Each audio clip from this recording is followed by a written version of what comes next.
programa Estação Saúde está de volta. Hoje nós estamos falando sobre a apneia do sono e eu estou recebendo a médica neurologista doutora Aline Scarlatelli.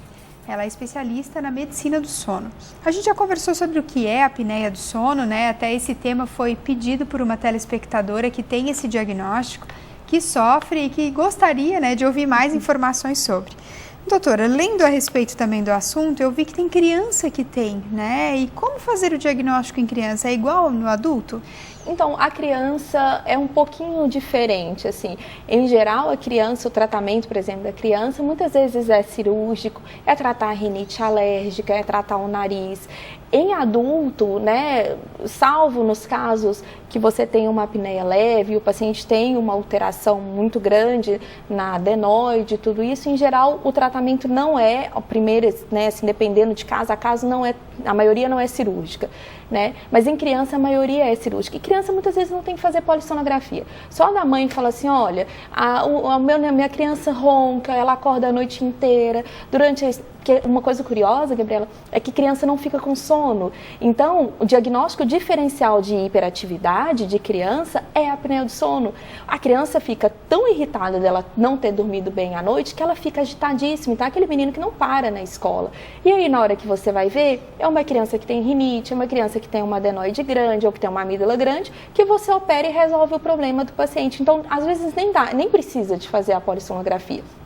Tem casos que realmente tem que fazer, né? Tem crianças com doenças neurológicas que a apneia é por uma falta de estímulo do cérebro, né, de respirar durante a noite. Então, criança tem causas diferentes do adulto e o tratamento também é diferente. Então, por exemplo, a apneia do sono da criança, em geral, o otorrino, o pediatra mesmo já vai conseguir tratar de uma forma bem eficaz.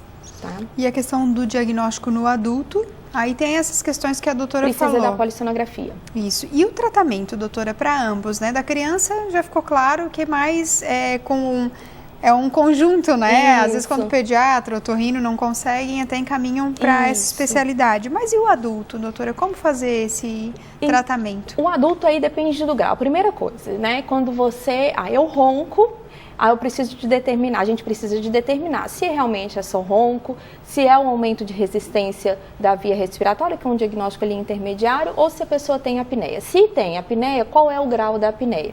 Então hoje a gente tem um monte de tratamento disponível para apneia, mas como eu disse, depende de qual grau que a pessoa apresenta. Então existem pacientes com apneia leve e que, por exemplo, tem uma língua muito grande ou que tem o queixo um pouco para dentro, que a gente faz um tratamento com um dentista, por exemplo, que é um tratamento com uma plaquinha que eles colocam, que eles fazem um avanço da mandíbula. Né? Tem pessoas que realmente têm apneia que estirando a amígdala ou tratando o nariz, tratando a rinite, já conseguem melhorar. Agora, os pacientes com apneia grave, o melhor tratamento que a gente tem disponível hoje mesmo é aquele aparelhinho chato que a gente chama, né, que é o CPAP.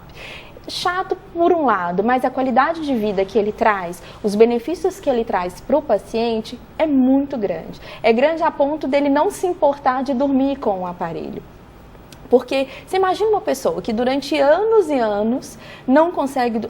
Se a gente passa uma noite em claro, a gente já fica mal no outro dia. Você imagina você passar anos sem dormir direito, né? Então, quando você coloca aquele aparelho e você consegue tratar as apneias, olha, é uma noite como se a pessoa tivesse rejuvenescido 20 anos. Eles falam, meu Deus, faz tanto tempo que eu não tenho uma noite tão agradável.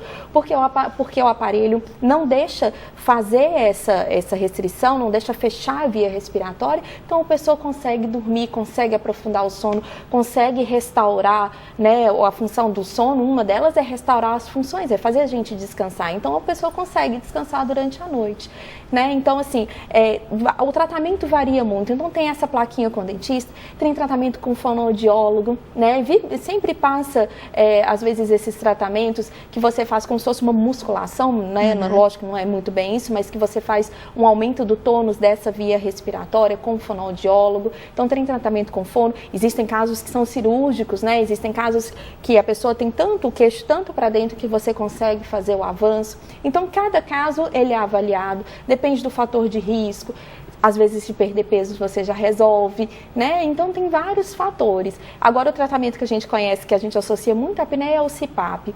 O CPAP, apesar de no primeiro momento você assusta, né? De ver aquela máquina ali ligada num fio, num cano, mas é um aparelho que ele tem pouquíssimos efeitos colaterais. Traz muito benefício desde o primeiro dia de uso. E ele é portátil, né, doutora? Ele é portátil, vem numa malinha bem pequenininha. Hoje os aparelhos já são pequenos. Existem aparelhos que têm rádio relógio, que tocam música. Então, é um aparelho que ele é simples, muito simples de ser usado. Aperta um botãozinho e só.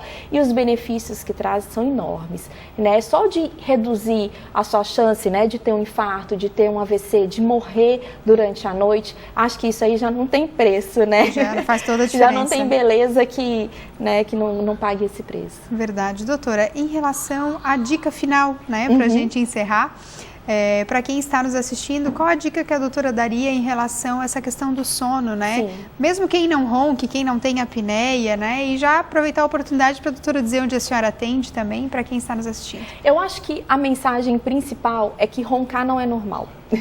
Porque a gente acha que roncar faz parte do sono. Roncar não é normal. Então, se você ronca ou se tem alguém que ronca, procura ajuda médica, sabe? Às vezes, algumas coisas, né, que você sente, depressão, eu não tenho vontade de fazer nada, eu tô sempre cansada, fulano tá sempre irritado, nervoso.